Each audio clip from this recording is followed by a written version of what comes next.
오늘 소개해 드릴 논문은 Sparse TSF Modeling Long-Term Time Series Forecasting with 1K Parameters입니다. 이 논문은 ICML 2024년 5월 세션에 발표된 연구로 제목에서 알 수 있듯이 단 1000개 미만의 파라미터로 장기 시계열 예측을 수행하는 혁신적인 모델을 제안을 하고 있습니다. 먼저 서론입니다. 시계열 예측은 교통, 에너지, 판매량 예측 등 다양한 산업 분야에서 의사결정의 핵심적인 역할을 하고 있습니다. 최근에는 더 먼 미래를 내다보는 장기 시계열 예측 LTSF에 대한 수요가 늘어나면서 이를 해결하기 위해서 트랜스포머와 같은 복잡하고 강력한 딥러닝 모델들이 주로 사용되어 왔습니다. 하지만 예측 구간이 길어질수록 모델은 이제 과거의 방대한 데이터로부터 복잡한 의존성을 찾아내야 되고, 이 과정에서 모델의 구조가 지나치게 비대해지는 문제가 발생했습니다. 예를 들어서 기존 트랜스포머 기반 모델들은 수백만 개 이상의 파라미터를 가지고 있기 때문에 계산 자원이 제한된 실제 환경에 배포하기에는 어려움이 있었습니다. 이러한 문제를 해결하기 위해서 저자들은 시계 예측의 본질인 주기성과 추세에 주목했습니다. 가정용 전력 소비량을 예로 들어보겠습니다. 전력 데이터는 이제 매일 반복되는 패턴, 즉 주기성이 명확하기 때문에 장기 예측이 가능한데요. 만약에 우리가 하루 중에 특정 시간대, 예를 들어서 오후 1시에 데이터만 뽑아서 새로운 시퀀스를 만든다고 하면은, 이렇게 추출된 서브 시퀀스 자체는 복잡한 일일 변동은 사라지고 일관된 추세만을 보여주게 될 겁니다. 다시 말해서 이렇게 데이터를 재구성함으로써 주기적 패턴은 서브 시퀀스 간의 관계로, 그리고 추세 패턴은 서브 시퀀스 내부의 특성으로 분리가 자연스럽게 된다는 것입니다. 이 논문은 이러한 분해 아이디어를 통해서 경량화 모델 설계의 새로운 가능성을 제시를 하고 있습니다. 이러한 아이디어를 바탕으로 제안된 모델이 바로 스펄스 TSF인데요. 핵심 원리는 간단합니다. 고정된 주기를 가진 원본 시퀀스를 주기 간격으로 다운샘플링 해서 여러 개의 서브 시퀀스로 만들고, 각각에 대해서 예측을 수행하는 것입니다. 이를 통해서 우리는 복잡한 시계열 예측 문제를 크로스 피리어드 추세 예측이라는 훨씬 단순한 문제로 치환할 수가 있습니다.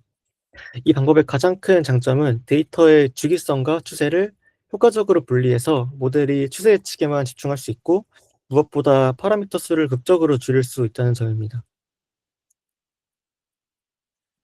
오른쪽에 보이시는 그래프는 스펄스 TSF의 장점을 한눈에 보여주고 있는데요. X축은 파라미터 수이고 Y축은 예측 오차입니다. 보시는 것처럼 스펄스 TSF가 그래프의 가장 왼쪽 아래에 위치하고 있습니다.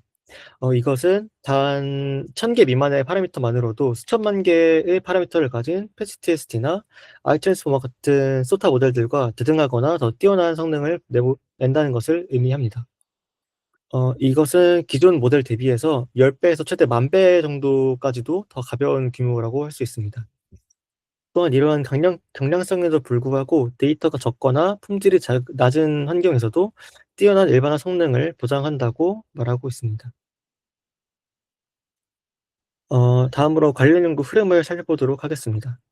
장기 시계 예측 분야는 초기에는 장기 의존성을 포착하기 위해 복잡한 구조의 트랜스포머 변형 모델들이 주를 이뤘는데, 긴 예측 구간의 불확실성을 해결하기 위해서 인포머, 오토포머, 패드포머 같은 모델들이 등장했습니다.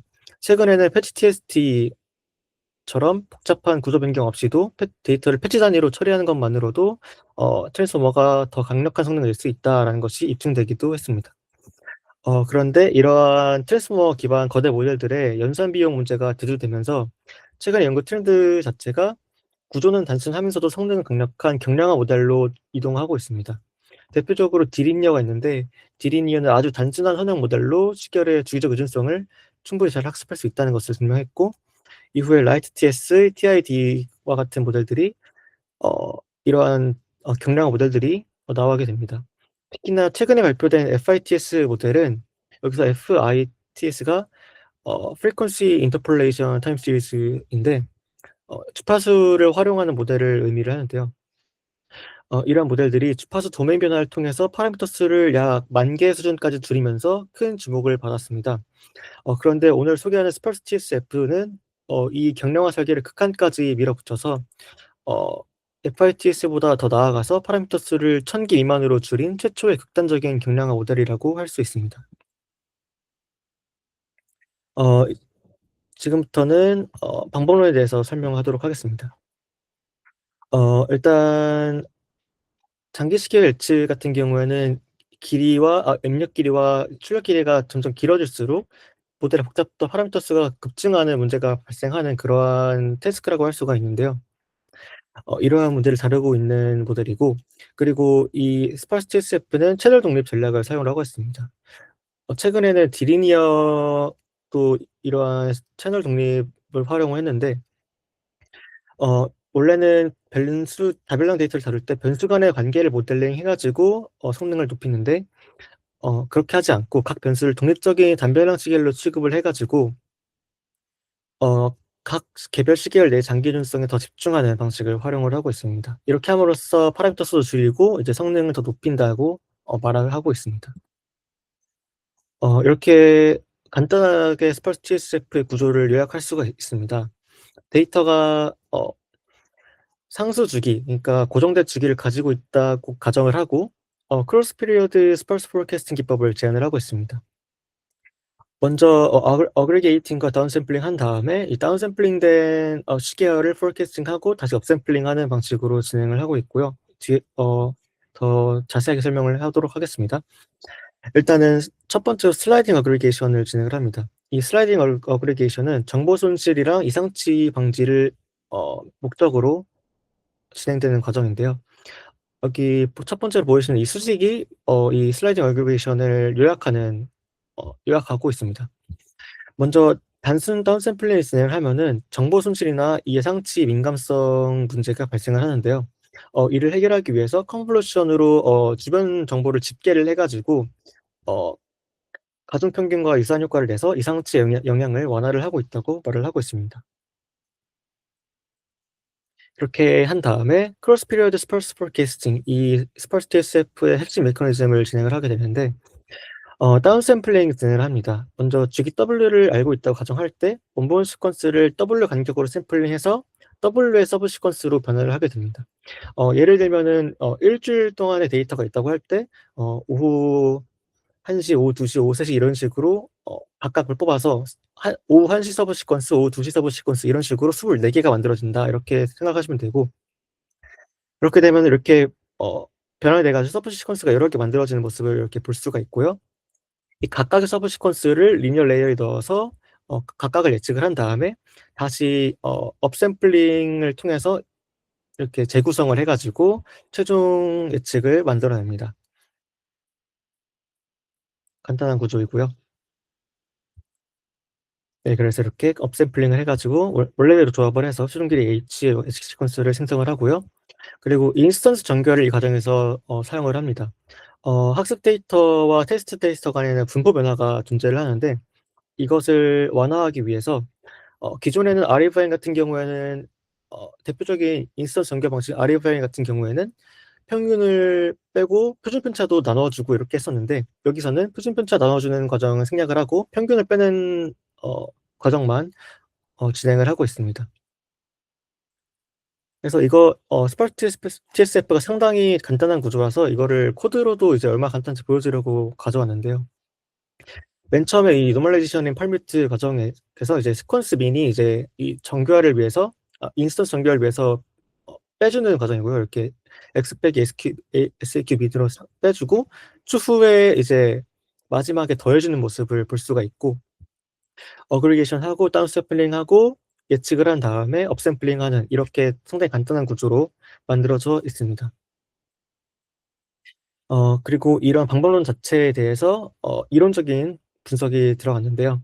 먼저 파라미터 효율성에 대해서 설명하도록 하겠습니다. 먼저 스펄스 TSF 같은 경우에는 이제 오른쪽에 보이시는 큰 수식을 보시면은 컨볼루션 레이어 과정에서의 필요한 파라미터와 이 리니어 레이어에서의 필요한 파라미터가 이렇게 두 가지로 나눠서 볼 수가 있는데, 일반적인 선형 모델 같은 경우에는 이렇게 L 곱하기 H로 이제 기존의 토탈 파라미터가 L과 H가 W가 커질 때 이제 그 규모 차이가 훨씬 더 커진다는 것을 알 수가 있습니다. 예를 들면은 W가 24일 경우에는 이제 576배 차이가 난다고 이제 할 수가 있습니다. 상당히 크게 나는 어 걸 알 수가 있고, 그다음에 스펄스 TSF 의 기법이 어떻게 효과가 있을 수가 있느냐, 이거를 설명을 하자면은 분해의 원리가 왜 분해가 가능하냐. 왜냐하면은 이제 시계열 XT를 주기 성분과 추세 성분의 합으로 정의를 할 때 주기 성분 자체가 W마다 반복되므로 일단 PT와 PT에서 W만큼 떨어진 값 자체가 동일하다고 할 수가 있습니다. 이거를 다시 말하자면은 어 서브 시퀀스 예측에서 시퀀스 내의 점들이 서로 W 간격으로 떨어져 있기 때문에 이 점들의 주기 성분값, 그러니까 주기적인 위치가 모두 동일하다고 할 수 있습니다. 5세시 샘플만 모으면은 이제 당연히 24시간 루프 속에서 주기적인 위치인 5세시의 주기적인 위치 자체는 동일하겠죠. 그래서 결론적으로 모델 자체는 5세시 데이터에서의 이제 일주일 동안의 추세만 예측을 하면 되는 거기 때문에 이러한 주기적 패턴, 복잡한 주기적 패턴 학습할 필요 없이 고정된 주기 성분을 참고해서 추세만 예측하면 되는 이제 훨씬 단순한 작업만 수행을 하게 됩니다. 어 이것을 이제 자기상관함수 분석을 통해서 더 어 분석을 진행을 했는데요. 먼저 오리지널, 그러니까 원본 시계열에 대해서 자기상관함수 분석을 진행을 하고 다운 샘플링을 해서 그다음에 자기상관함수 분석을 진행을 했습니다. 이렇게 두 가지를 보시면은 어 오리지널 같은 경우에는 이제 W가 24로 진행을 했는데 이제 24를 기준으로 명확한 주기성을 볼 수가 있는데, 다운 샘플링된 결과를 보면은 주기성이 제거가 되고 이제 추세 정보만 남았다는 것을 볼 수가 있습니다. 그래서 이런 결과는 스펄스 TSF가 명시적인 분해부들이 없는데도 다운 샘플링만으로 주기성과 추세가 효과적으로 분리가 된다라는 것을 보여준다고 할 수 있습니다. 이제 이러한 간단한 모델을 이제 실험을 통해서 이제 효과성을 증명을 했는데요. 데이터셋은 일단 24시간 주기성을 가진 4 개의 주요 벤치마크 데이터셋을 위주로 사용을 했습니다. 그래서 XTH 1, 2 그리고 일렉트리시티 트래픽만 사용을 했고요. 전부 다 이제 1 시간 단위이고 24 주기성을 가지고 있습니다. 베이스라인으로는 이제 성능 비교를 하는 과정에서는 인포머, 아웃포머, 패트포머, 패치 TST, 타임스넷을 사용을 했고, 경량화 모델, 그러니까 어 파라미터 크기나 이러한 스케일러빌리티를 비교를 할 때는 디리니어와 FITS를 사용을 했습니다. 그리고 FITS에서는 등력 길이를 720으로 두고 있기 때문에 이제 공정한 비교를 위해서 동일하게 설정을 했습니다. 주요 성능을 보시면은 이렇게 탑2의 성능을 유지를 하는 것을 볼 수가 있는데요. 일단은 굵게 표시된 부분이 가장 좋은 성능을 나타내는데 이제 거의 모든 케이스에서 탑2 안에 드는 성능을 기록을 하고, 이제 제한 모델이 수백만 개의 파라미터를 가진 이러한 거대 모델들과 대등하거나 혹은 더 뛰어난 모습을 보인다는 것을 알 수가 있습니다. 또한 이제 5번의 실행 결과 표준 편차가 밑에 표시되고 있는데 매우 작게 나타나서 학습의 안정성 또한 입증된다고 할 수 있습니다. 다음으로는 이 논문의 핵심인 효율성 분석 결과입니다. 이 부분이 스펄스 TSF의 장점을 가장 잘 보여준다고 할 수가 있는데, 일단은 일렉트리시티 데이터를 기준으로 효율성 분석을 진행한 결과 스펄스 TSF는 불과 0.92K, 그러니까 920개만의 파라미터만을 사용을 하고 테이블 3-4에서 경쟁 모델인 FITS가 10,000개, 디리니어가 15만 개 수준인 것에 비해서 이 모델이 압도적으로 가볍다는 것을 알 수가 있습니다. 패치 TST랑 비교를 해 보면은 파라미터 수가 수천 배 이상 적다는 것을 알 수가 있고, 더해서 이 학습 속도와 메모리 사용량 측면에서도 매우 효율적인 모습을 보여주면서 극단적인 경량화를 달성한 것을 볼 수 있습니다. 그다음으로는 스펄스 기법의 효과를 검증하기 위한 어블레이션 스터디 결과인데요. 테이블 5를 보시면은 이제 리니어, 트랜스포머, GRU 등 다양한 기본 모델에 스펄스 기법을 적용했을 때 모든 경우에서 성능이 향상되는 것을 볼 수가 있습니다. 이는 스펄스 기법의 범용성을 증명하는 것이라고 볼 수가 있고, 그리고 이 피겨 4의 가중치 시각화 결과를 보시면은 리니어 모델보다 스펄스 TSF가 대각선 형태의 주기성을 훨씬 더 선명하게 학습하는 것을 볼 수 있습니다. 이는 다운 샘플링을 통해서 주기적 특징을 효과적으로 잡아낸다는 것을 시각적으로 보여주는 결과라고 할 수 있습니다. 그리고 주기 W 설정에 따른 실험 결과에서도 실제 주기에 맞췄을 때 이렇게 W24에서의 성능이 가장 좋지만 다른 값으로 설정하더라도 성능 저하가 그렇게 크지는 않다. 그래서 어 강건함을 보여주는 결과라고 할 수 있습니다. 그다음으로는 모델의 일반화 능력 평가인데요. 특정 데이터셋을 학습한 뒤에 다른 도메인의 데이터셋을 예측하는 실험을 진행했습니다. 이렇게 보시면 ETT-H2로 학습을 해서 H1을 예측을 하고 이 일렉트리시티로 학습을 해서 H1을 예측하는 방식으로 진행을 했습니다.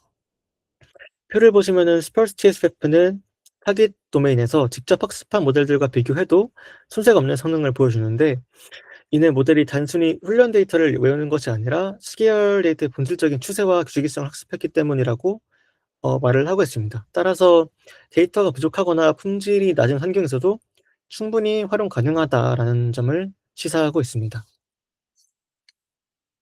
그다음 실험은 주기가 매우 긴 울트라 롱 피리오드 데이터에 대한 분석인데요. 기존의 ETH1과 2 같은 경우에는 1 시간 단위였는데 이렇게 프리퀀시가 15 분이기 때문에 이 M1과 M2의 주기성은 24 곱하기 4인 96 입니다. 그리고 웨더 데이터셋은 어 프리퀀시가 10 분이고 그렇기 때문에 이제 10 곱하기 6 곱하기 24 해서 상당히 긴 주기성을 가지고 있습니다. 이렇게 웨더나 HTM 데이터셋처럼 주기가 매우 긴 경우에는 다운 샘플링 간격인 W를 너무 크게 잡으면은 데이터가 희소해질 수가 있는데요. 그래서 이렇게 실험 결과를 보시면은 어 W가 커졌을 때 성능이 크게 감소하는 모습을 볼 수가 있습니다.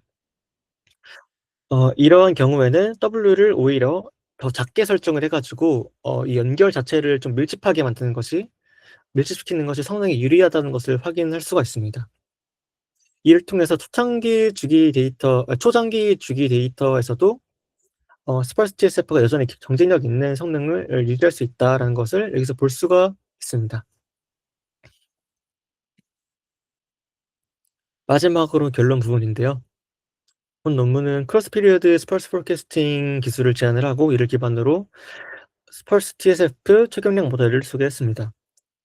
그리고 이론적 분석과 다양한 실험을 통해서 모델이 단 1000개 미만의 파라미터만으로도 효과적으로 주기적 특성을 추출하고 스타 모델들과 대등한 성능을 낼 수 있다는 걸 입증했고, 또한 일반화 성능이 뛰어나다는 것을 보여주면서 실제 현업에서도 유용하게 쓸 수 있다는 것을 확인했습니다.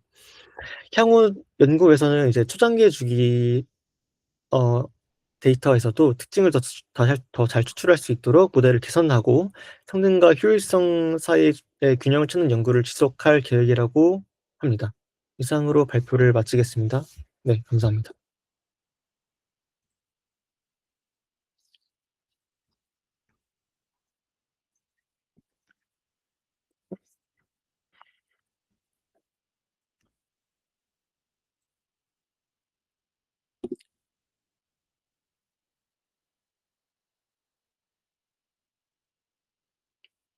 그럼 질문 있으신가요? 약간 논문보다는 다른 질문인데, 패치-TST도 그렇고 디리니어도 그렇고 어 시계열 예측에서 채널 인디펜던스를 가정을 하는 연구들이 최근에 많이 제안이 되고 있는 거에 반해서, 그러니까 단순히 이렇게 시계열 모델만을 활용을 하는 거는 일반적으로 그렇게 패널 인디펜던스를 많이 가정을 하고 진행을 하던데, 어제 임병 학생이 발표했었던 논문도 그렇고 그래프를 기반으로 하는 그런 GNN을 기반으로 하는 시계열 예측에서는 또 다변량으로 쓰는 게 무조건 성능이 더 잘 나온다라고 주장을 하고 있거든요. 연수 간의 네. 상관관계를 동적으로 고려를 하는 게 훨씬 더 성능이 좋다라고 이야기를 하는데, 어 이에 대해서 혹시 어떻게 생각하는지 좀 궁금합니다. 뭐였더라? MTSF-DG였나? 그래프 기반으로 변수 상관관계 반영해주는 그 다변량 시계열 모듈 제안한 논문에서도 그렇고, 다변량 예측이 조금 더 효과적이거나 아니면 조금 더 직관적으로 효과가 있을 거라고 생각이 되는데, 채널 인디펜던스를 왜 그렇게 활용을 하는지, 혹시 그리고 그에 대해서 어떻게 생각을 하는지. 일반적으로 그렇게 그래프를 활용하는 모델 자체는 그 단기 예측에서 많이 활용하는 방법인데요. 실제로 VLDB나 이제 RCLR 같은 곳에서 이제 단기 예측을 다룬 모델들 같은 경우에는 전반적으로 채널 인터페서를 그 채널 간의 관계성을 상당히 중요하게 보는 모습을 볼 수가 있고, 그래서 그러한 단기 예측 모델들은 보통 그래프를 많이 사용을 합니다. 그래서 베이스라인 같은 경우에도 여기서는 뭐 장기 예측에서 많이 쓰는 인포머, 오토포머 같은 걸 썼지만 실제로 그 단기 예측을 다루는 부분에서 베이스라인 자체는 뭐 MTGNN이나 뭐 AGCRN 같은 그래프 기반 모델들만 보여주고 있거든요. 그래서 제가 이전 다른 논문들을 읽었을 때에도 느낀 점이지만, 그 장기 예측으로 가면서 장기 균성이 중요해지면서 이제 그 단일 채널 내의 장기 균성이 더 중요하고, 오히려 채널과 변수 상관성 자체가 중요성이 좀 떨어지는 게 아닌가. 오히려 장기 예측으로 가면서 변수 간의 관계성을 모델링하기가 더 복잡해지면서 이거를 모델링하기 효과적으로 모델링하면 상관없지만 이제 오히려 모델링을 제대로 못하면서 방해가 되는 게 아닐까. 그래서 그래프가 오히려 힘을 못 쓴 게 아닐까 생각을 했습니다. 그래서 장기 음. 예측 측면에서는 그래프가 그런 관점에서 효과적이 않은 것과 어 그 다변량 변수 채널 유동성이 크게 중요하지 않은 점, 그 두 가지가 동일한 이유이지 않을까 생각을 했습니다.